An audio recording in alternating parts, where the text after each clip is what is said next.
నమస్తే, welcome to SS9 news. ముందుగా headlines. Pawan Bhimavaram సభలో కత్తి కలకలం, 2 వ్యక్తులు అరెస్ట్. జగన్ మేమంతా సిద్ధం బస్ యాత్రకు బ్రేక్, మేనిఫెస్టోపై జగన్ ప్రత్యేక దృష్టి. మహిళల మంగళ సూత్రాలను కాంగ్రెస్ వదలదన్న మోదీ. ఏపీలో 10వ తరగతి పరీక్ష ఫలితాలు విడుదల, ఫలితాల్లో బాలికలదే పైచేయి. ఓటీటీలోకి వచ్చేస్తున్న టిల్లు స్క్వేర్, ఈ వారంలోనే స్ట్రీమింగ్.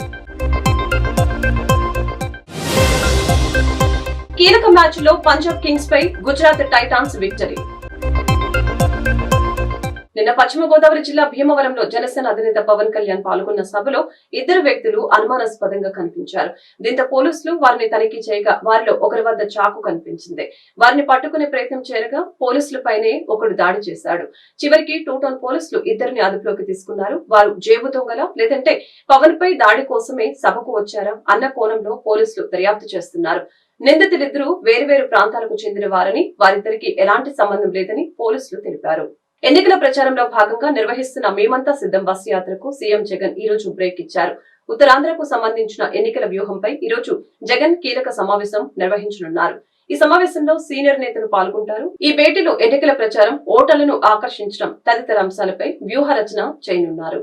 కాంగ్రెస్ కనుక అధికారంలోకి వస్తే దేశ సంపద మొత్తాన్ని ముస్లింలకు పనిచేస్తుందని ప్రధానమంత్రి నరేంద్ర మోదీ సంచలన వ్యాఖ్యలు చేశారు. రాజస్థాన్ లోని జలౌర్, బీన్మ మాల్ తో పాటు బాన్స్వాడ ఎన్నికల ర్యాలీలో నిన్న మోదీ మాట్లాడారు. ప్రజల వద్దన్నా కూడా బంగారం సంపద మొత్తాన్ని సర్వే చేసి దానిని అందరికీ సమానంగా మళ్లీ పంచుతామని కాంగ్రెస్ తన మేనిఫెస్టోలో పేర్కొందని తెలిపారు. చొరబాటుదారులకు ఎక్కువ మంది పిల్లలున్న వారికి సంపదను పంచేస్తారని, అర్బన్ నక్సలిజం మనస్తత్వం ఉన్న కాంగ్రెస్ పార్టీ నాయకులు మహిళల మంగళ సూత్రాలను కూడా వదలరని హెచ్చరించారు. स्वार्थ और अवसरवादिता में घिरी कांग्रेस की हालत ऐसी हो गई है कि कांग्रेस का शाही परिवार आजादी के इतिहास में पहली बार होगा। और ये नोट करिए, आजादी के बाद इतने चुनाव हुए, पहली बार दिल्ली में कांग्रेस का जो शाही परिवार रहता है, शो करने के लिए नहीं होता है, उसके स्वाभिमान से जुड़ा हुआ है।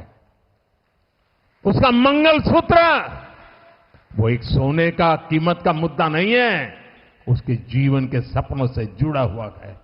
तुम उसे छीनने की बात कर रहे हो अपने मैनिफेस्टो में। गोल ले लेंगे, सबको वितरित कर देंगे।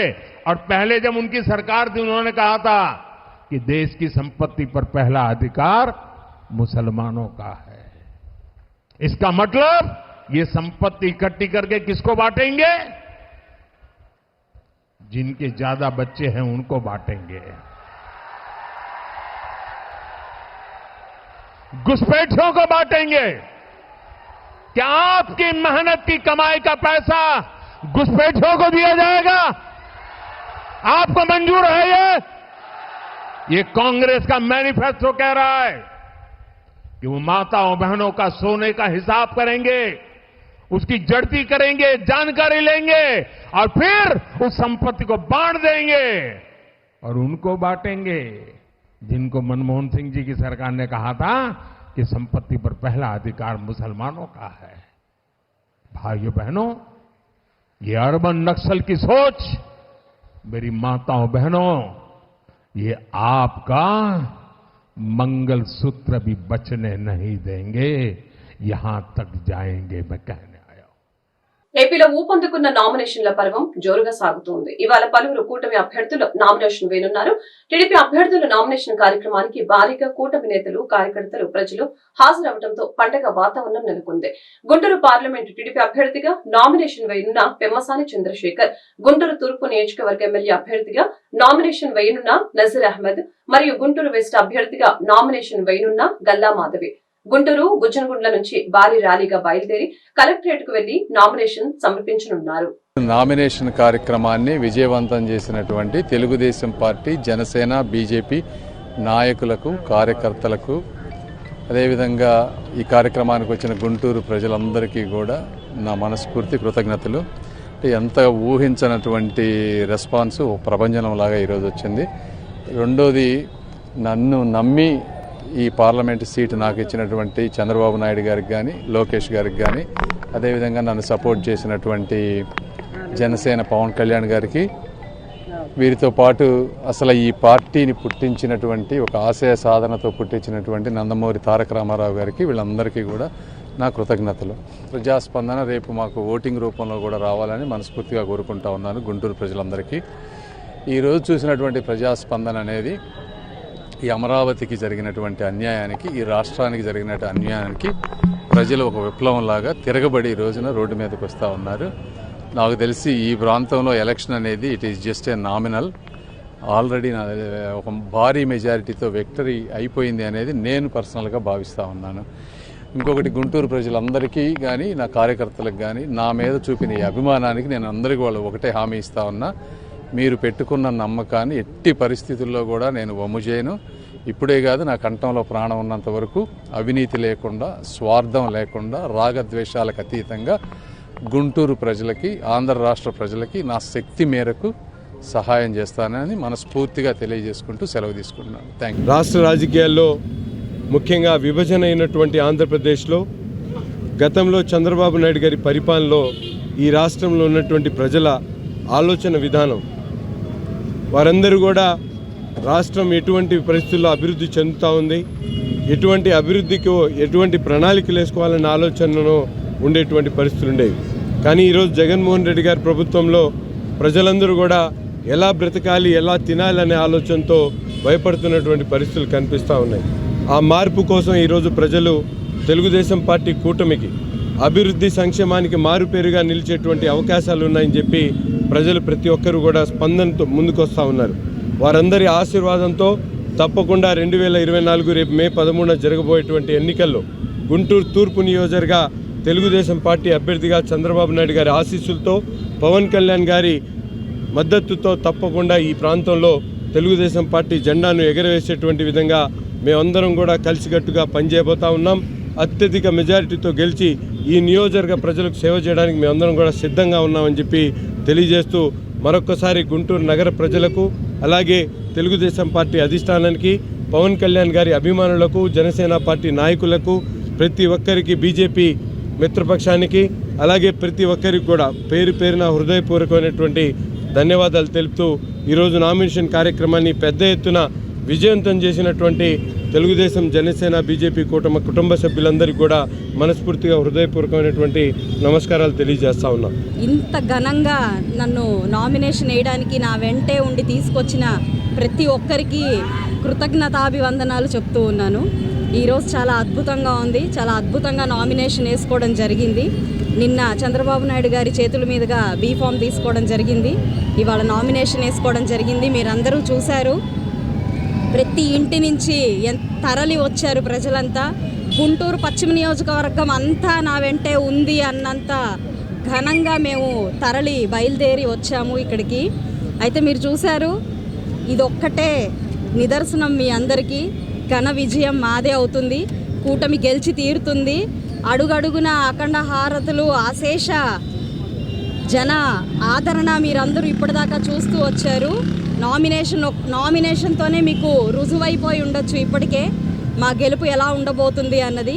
కాబట్టి పేరు పేరున నన్ను ఈ విజయానికి చేరువ చేస్తున్న నా అభిమానులకి, కార్యకర్తలకి, నాయకులకి, అన్నలకి, చెల్లెళ్ళకి, గుంటూరు పశ్చిమ కుటుంబ సభ్యులందరికీ కూడా పేరు పేరున ధన్యవాదాలు తెలుపుకుంటున్నాను. ఆంధ్రప్రదేశ్ లో 10వ తరగతి పరీక్ష ఫలితాలు విడుదలయ్యాయి. విజయవాడలో ఉదయం 11 గంటలకు విద్యాశాఖ కమిషనర్ సురేష్ ఫలితాలను విడుదల చేశారు. రాష్ట్ర వ్యాప్తంగా 3743 పరీక్షా కేంద్రాల్లో మార్చి 18 నుంచి 30 తేదీ వరకు పరీక్షలు జరిగాయి. 6.23 లక్షల మంది విద్యార్థులు పరీక్షలకు హాజరయ్యారు. 86.69% మంది విద్యార్థులు ఉత్తీర్ణులయ్యారు. ఫలితాల్లో బాలికలదే పైచేయి. బాలుర ఉత్తీర్ణత శాతం 84.32గా నమోదవగా బాలికల ఉత్తీర్ణత శాతం 89.17గా నమోదైంది. చాలా సంతోషకరమైన ఒక విషయం ఏంటంటే, ఈ పాస్ అయిన పిల్లల్లో 69.26% మంది ఫస్ట్ క్లాస్లోనే పాస్ అవ్వడం జరిగింది. ఈ పీరియడ్లో అంటే ఎగ్జామ్ రాసిన వాళ్ళు ఎగ్జామ్ రాసిన 6,16,000లో 69.26% మంది ఫస్ట్ క్లాస్తో పాస్ అయింది. 11.87% సెకండ్ డివిజన్తో పాస్ అయింది. ఇంకొక 5.56% థర్డ్ డివిజన్తో పాస్ అయింది. అంటే పాస్ అయిన పిల్లల్లో కూడా మెజారిటీ పిల్లలు కూడా మంచి మార్క్స్తో పాస్ అయిందనే దానికి ఇది ఒక నిదర్శనం. ఇప్పుడు నేను బిగినింగ్లో చెప్పినట్టుగా ఈ రిజల్ట్స్, ఈ డీటెయిల్స్ అన్నీ కూడా మీకు ఇప్పుడు ఇవ్వడం జరుగుతుంది. సిమిలర్లీ వెబ్సైట్లో కూడా పొందుపరచడం జరుగుతుంది. మనకు ఈ రిజల్ట్ ఇచ్చిన తర్వాత అడ్వాన్స్ సప్లిమెంటరీ పరీక్షలు కూడా మే 24 నుంచి జూన్ 3వ తేదీ వరకు అడ్వాన్స్ సప్లిమెంటరీ పరీక్షలు కూడా మేము కండక్ట్ చేయడం జరుగుతుంది. ఎవరైతే పిల్లలు పరీక్షలు ఫెయిల్ అయినాయో ఆ ఫెయిల్ అయిన పిల్లలు వాళ్ళ యొక్క ఫెయిల్ అయిన సబ్జెక్ట్ అడ్వాన్స్ సప్లిమెంటరీ కింద రాసుకునే అవకాశం ఉంటుంది. ఇది మే 24 నుంచి జూన్ 3వ తేదీ వరకు కండక్ట్ చేయడం జరుగుతుంది. కూటమి అభ్యర్థుల తరపున ప్రచారంలో భాగంగా ఆదివారం సాయంత్రం గారా మండలం బురవెల్లిలో నిర్వహించిన ప్రజాగలం బాబు సూపర్ 6 ప్రచారంలో కూటమి ఎమ్మెల్యే అభ్యర్థి గొండు శంకర్ సతీమణి, నియోజకవర్గ తెలుగు మహిళా అధ్యక్షురాలు స్వాతి శంకర్ పాల్గొన్నారు. కార్యక్రమంలో భాగంగా గ్రామంలో పర్యటించి ఇంటింటిలో ప్రచారం చేపట్టారు. స్వాతి శంకర్ గ్రామస్తులతో మాట్లాడుతూ గ్రామాలు అభివృద్ధి చెందినప్పుడే దేశాభివృద్ధి జరుగుతుందని తెలియజేశారు. గత 5 ఏళ్ల వైకాపా పాలనలో గ్రామీణాభివృద్ధి కుంటుపడిందని ఆవేదన వ్యక్తం చేశారు. కనీస మౌలిక సదుపాయాల కల్పనలో ప్రభుత్వం వైఫల్యం చెందిందని అన్నారు. స్థానిక ప్రజా ప్రతినిధులకి గౌరవం దక్కకుండా చేసిన విషయం ప్రతి ఒక్కరికి తెలిసిందేనని చెప్పారు. ఇటువంటి తరుణంలో గ్రామాభివృద్ధికి తద్వారా దేశాభివృద్ధికి ఎన్డీఏ కూటమిని గెలిపించుకోవాలని అన్నారు. ఈ కార్యక్రమంలో టీడీపీ, జనసేన, బీజేపీ నాయకులు, కార్యకర్తలు, అభిమానులు పాల్గొన్నారు. బాపట్ల పార్లమెంటరీ టీడీపీ అధ్యక్షులు పరచూరు ఎమ్మెల్యే ఏలూరి సాంబశివరావు నేడు నామినేషన్ సందర్భంగా ఆయన క్యాంపు కార్యాలయంలో కోలాహలం నెలకొంది. తెలుగుదేశం పార్టీ, జనసేన, బీజేపీ కార్యకర్తలు, అభిమానులు తదితరులు క్యాంపు కార్యాలయానికి చేరుకుని ఎమ్మెల్యేకి మద్దతు తెలిపారు. అనంతరం ప్రత్యేక పూజలు నిర్వహించి నామినేషన్ కు బయలుదేరారు. తిరుమలలో భక్తుల రద్దీ పెరిగింది. నేడు శ్రీవారి సర్వదర్శనానికి భక్తులు 3 కంపార్ట్మెంట్లలో వేచి ఉన్నారు. టోకెన్ లేని భక్తులకు శ్రీవారి సర్వదర్శనానికి 6 గంటల సమయం పడుతోంది. శ్రీవారిని 77,366 మంది భక్తులు దర్శించుకుని మొక్కులు చెల్లించుకున్నారు. 24,375 మంది భక్తులు స్వామివారికి తలనీలాలు సమర్పించారు. నిన్న శ్రీవారి హుండీ ఆదాయం 3.38 కోట్ల రూపాయలు వచ్చినట్లు టీటీడీ వెల్లడించింది. తాజాగా బంగారం, వెండి ధరలు తగ్గాయి. దేశ రాజధాని ఢిల్లీలో 22 క్యారెట్ల 10 గ్రాముల బంగారం ధర 69,390 రూపాయలు ఉండగా 24 క్యారెట్ల 10 గ్రాముల బంగారం ధర 75,753 రూపాయలుగా ఉంది. హైదరాబాద్, విజయవాడలో 22 క్యారెట్ల 10 గ్రాముల బంగారం ధర 69,121 రూపాయలు ఉండగా 24 క్యారెట్ల ధర 75,459 రూపాయలుగా ఉంది. వెండి ధరలు తగ్గాయి. ఢిల్లీలో కిలో వెండి ధర 85,500 రూపాయలు ఉండగా హైదరాబాద్, విజయవాడలో కిలో వెండి ధర 89,000 రూపాయల వద్ద కొనసాగుతోంది. వారాంతరంలో లాభాలతో ముగిసిన స్టాక్ మార్కెట్లు సోమవారం ఉదయం శుభారంభం పలికాయి. ట్రేడింగ్ ప్రారంభమయ్యే సమయానికి సెన్సెక్స్ 371.71 పాయింట్ల లాభంతో 73,460.04 వద్ద, నిఫ్టీ 106.05 లాభంతో 22,263.40 కొనసాగుతుంది. సెన్సెక్స్, నిఫ్టీ రెండు కూడా భారీ లాభాల వైపు దూసుకు వెళ్తున్నాయి. టాప్ గెయినర్స్ జాబితాలో ప్రధానంగా Bharat petroleum corporation, UltraTech cement, Axis bank, Bajaj finance, coal India ఉన్నాయి. HDFC bank, Mahindra and Mahindra limited, JSW, oil and natural gas corporation, Tata consultancy services మొదలైన సంస్థలు నష్టాల బాట పట్టాయి. డీజే టిల్లు సినిమాకు సీక్వెల్ గా వచ్చిన టిల్లు స్క్వేర్ సినిమా థియేటర్లో బ్లాక్ బస్టర్ రికార్డును సృష్టించిన సంగతి తెలిసిందే. ఈ సినిమా ఎప్పుడెప్పుడు ఓటీటీలోకి వస్తుందని ఎదురు చూస్తున్న మూవీ లవర్స్ కి నెట్ఫ్లిక్స్ గుడ్ న్యూస్ చెప్పింది. ఈ వారంలోనే టిల్లు స్క్వేర్ ను స్క్రీమింగ్ చేస్తున్నట్లు ప్రకటించింది. శుక్రవారం ఈ నెల 26వ తేదీన నెట్ఫ్లిక్స్ లో టిల్లు స్క్వేర్ సినిమాను ఎంచక్కా ఇంట్లో కూర్చొని చూసేయొచ్చు. పాయింట్ల పట్టికలో తన స్థానాన్ని మెరుగుపరుచుకోవడానికి కీలకమైన మ్యాచ్ లో గుజరాత్ టైటాన్స్ విజయాన్ని సాధించింది.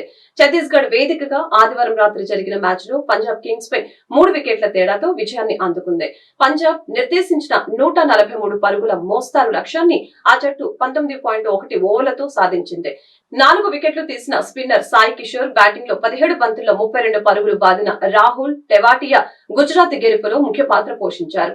ఈ విజయంతో శుభమన్ గిల్ నేతృత్వంలోని గుజరాత్ టైటాన్స్ మొత్తం 4 విజయాలతో పాయింట్ల పట్టికలో 6వ స్థానానికి చేరుకుంది. ఇక ఇప్పటి వరకు 2 మ్యాచ్లు మాత్రమే గెలిచిన పంజాబ్ కింగ్స్ 9వ స్థానంలో కొనసాగుతోంది. వార్తలు ముగించే ముందు హెడ్లైన్స్ మరొకసారి. పవన్ భీమవరం సభలో కత్తి కలకలం, 2 వ్యక్తులు అరెస్ట్. జగన్ మేమంతా సిద్ధం బస్ యాత్రకు బ్రేక్, మేనిఫెస్టోపై జగన్ ప్రత్యేక దృష్టి. మహిళల మంగళ సూత్రాలను కాంగ్రెస్ వదలదన్న మోదీ. ఏపీలో 10వ తరగతి పరీక్ష ఫలితాలు విడుదల, ఫలితాల్లో బాలికలదే పైచేయి. ఓటీటీలోకి వచ్చేస్తున్న టిల్లు స్క్వేర్, ఈ వారంలోనే స్ట్రీమింగ్. కీలక మ్యాచ్ లో పంజాబ్ కింగ్స్ పై గుజరాత్ టైటాన్స్ విక్టరీ. ఈ వార్తలు ఇంతటితో సమాప్తం. మరొక బులెటిన్ మళ్ళీ కలుద్దాం. చూస్తూనే ఉండండి SS9.